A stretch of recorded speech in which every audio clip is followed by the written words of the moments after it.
어느 날 밤 인터넷 커뮤니티의 한 유저가 자신이 경험한 무서운 일을 털어놓으며 글을 올렸다. 그 유저는 평소에 귀신이나 초자연적인 현상에 관심이 많아 여러 가지 체험담을 즐겨 읽곤 했지만 정작 자신이 그런 일을 겪으리라고는 상상도 못했다고 했다. 그 일이 일어난 것은 어느 추운 겨울밤이었다. 유저는 그날따라 이상하게 잠이 오지 않아 자정이 훌쩍 넘어서까지 유튜브를 시청하고 있었다고 한다. 졸음이 몰려올 즈음 이상한 소리가 들리기 시작했다. 그 소리는 마치 조용한 밤의 공기를 가르는 작은 방울소리 같았다. 딸랑 딸랑 하고 규칙적으로 울리는 그 소리는 처음에는 멀리서 희미하게 들리는 것 같았지만 점점 더 가까워지는 듯했다. 유저는 창문 밖을 내다보았지만 눈 덮인 거리에는 아무것도 보이지 않았다. 시간은 새벽 2시를 넘어가고 있었고 길가는 적막했다. 그는 순간 자신이 혹시 잘못 들은 것일 수도 있다고 생각하며 다시 침대로 누웠다. 하지만 기이한 방울소리는 더 크고 선명하게 그의 방 안으로 울려 퍼지는 듯했다. 결국 유저는 소리의 정체를 찾아야겠다는 생각이 들어 방을 이리저리 둘러보기 시작했다. 그는 방 구석구석을 수색했지만 아무런 단서도 찾을 수 없었다. 그런데 소리가 침대 밑에서 나는 것 같다는 느낌이 들었다. 그 순간 그의 심장은 미친 듯이 뛰기 시작했다. 침대 밑에 무언가가 있다고 생각하자 온몸에 소름이 돋았다. 한참을 고민하던 그는 결국 호기심과 두려움을 억누르며 조심스럽게 침대 아래로 손을 뻗었다. 그때였다. 그의 손에 차가운 무언가가 느껴졌다. 퍼뜩 손을 거두었지만 호기심이 그의 행동을 멈추게 하지 않았다. 결국 그는 손전등을 켜고 침대 밑을 비추었다. 그곳에는 아무것도 없었다. 단지 낡은 방울 하나만이 덩그러니 놓여 있었다. 유저는 그 방울을 만지작거리며 먼지알 수 없는 불길한 기운을 느꼈다. 이유는 알 수 없었지만 방울에서 멀어지고 싶었다. 그는 방울을 창문 밖으로 던지고 침대에 누웠지만 쉽게 잠이 오지 않았다. 새벽 내내 그는 어둠 속에서 문 밖의 미세한 움직임에도 깜짝 놀라곤 했다. 다음 날 아침 그는 친구에게 전날 밤에 이상한 일을 이야기했다. 친구는 묘하게 웃으며 말했다. 그 방울이 너를 선택한 걸지도 몰라. 괜히 그런 물건을 함부로 버리면 안 되는 건데. 유저는 농담이라고 생각하며 웃어넘겼지만 어딘가 석연치 않은 기분을 떨칠 수 없었다. 그날 이후로 방울 소리는 더 이상 들리지 않았다. 하지만 그는 매일 밤 같은 꿈을 꾸기 시작했다. 꿈속에서 그는 낡은 집에 어두운 복도를 걷고 있었고 그곳 끝에는 문이 하나 있었다. 문을 열 때마다 그는 차가운 한기를 느끼며 꿈에서 깨어나곤 했다. 반년이 지나도 이 꿈은 끝나지 않았다. 유저는 꿈의 의미를 찾기 위해 여러 책과 자료를 찾기 시작했다. 그렇게 연구하던 중 그는 오래된 주술과 관련된 전설 하나를 발견했다. 방울은 종종 영혼을 부르는 도구로 사용되곤 했다는 것이었다. 방울이 없다면 영혼은 자신의 목적지를 찾지 못하고 방황하게 된다는 내용이었다. 그는 급히 친구에게 연락해 예전에 그 방울을 찾으려 했으나 이미 너무 늦은 후였다. 그 방울은 어느새 사라져 있었다.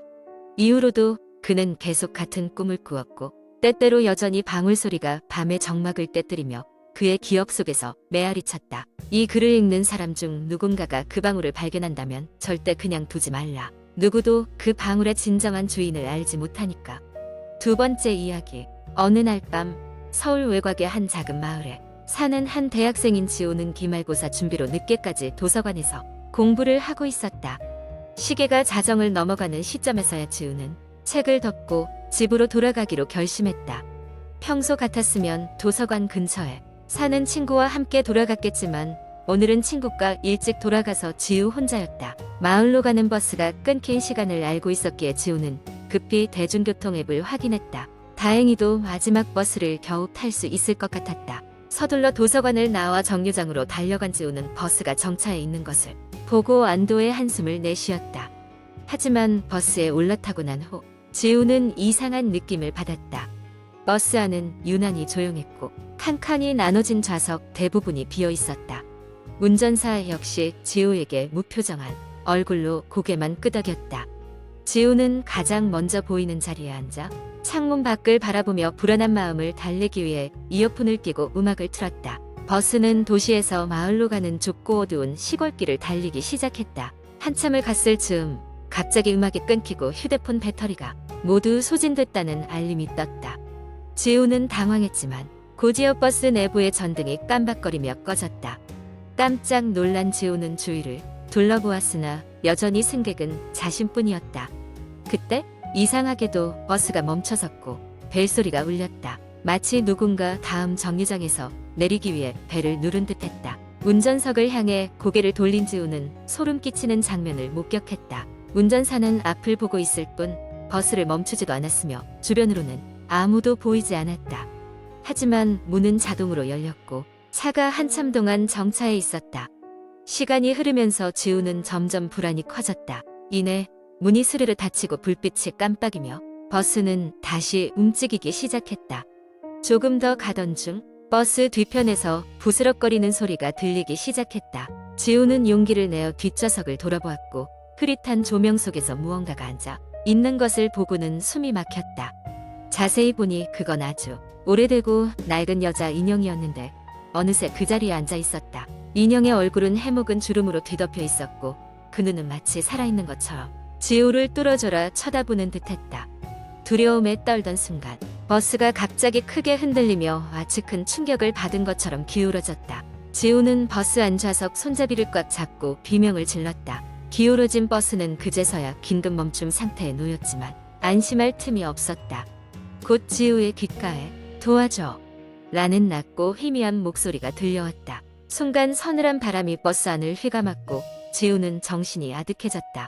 얼마 뒤 눈을 떠보니 버스는 이미 종착지인 마을에 도착해 있었다. 마치 아무 일도 없었던 것처럼 운전사는 차에서 내리라며 지우에게 고개짓을 했다. 지우는 줄행랑을 치듯 버스에서 내렸고 집으로 가는 길 내내 그 인형과 수상한 목소리에 대한 생각을 떨칠 수 없었다. 집에 도착해 문을 잠근 후 지우는 생각했다. 이 모든 게 피곤해서 벌어진 환상인가 싶었지만 심장이 벌렁거리고 식은땀이 나는 것은 멈출 수 없었다. 그날 밤 지우는 오랫동안 잠을 이루지 못했다. 그리고 인터넷을 검색하다 나중에 알게 되었다. 오래전 그 버스 노선에서 사고로 숨진 여성과 관련된 이야기였다. 그녀는 자신의 생을 마감하며 목격자들에게 살려달라고 부르던 목소리로 남았다는 전설이었다. 하지만 그 이야기에 이르자 지우는 문득 자신이 들은 목소리의 주인이 누구였는지 깨달았다. 결국 모든 게 자신 혼자만의 착각일 수 있다는 생각에 몸을 떨어야 했다. 그날 이후로 지우는 깊어가는 어둠 속에서 여러 번 그날의 일을 곱씹으며 서늘한 밤을 보내게 되었다. 세 번째 이야기. 대학 시절 나는 서울의 한 오래된 고시원에서 살고 있었다. 그곳은 가격이 저렴해서 학생들이 많이 머무는 곳이었는데 건물 자체는 오래되고 낡았다. 외관은 허름했지만 다들 그럭저럭 잘 지내는 것 같았다. 그때 나에겐 특별히 친한 친구가 있었는데 그녀의 이름은 민지였다. 우리는 같은 과동기였고 매일같이 붙어 다녔다. 어느 날 우리는 시험 기간 중 공부를 하던 중지쳐서 바람이나 쐬자며 동네를 걷기 시작했다. 그러다 우연히 고시원 옥상에 올라가게 되었다. 옥상은 바람이 시원하게 불어와서 갑갑한 마음을 풀기엔 최고의 장소였다. 우리는 함께 하늘을 바라보며 미래의 꿈과 고민을 나누었다.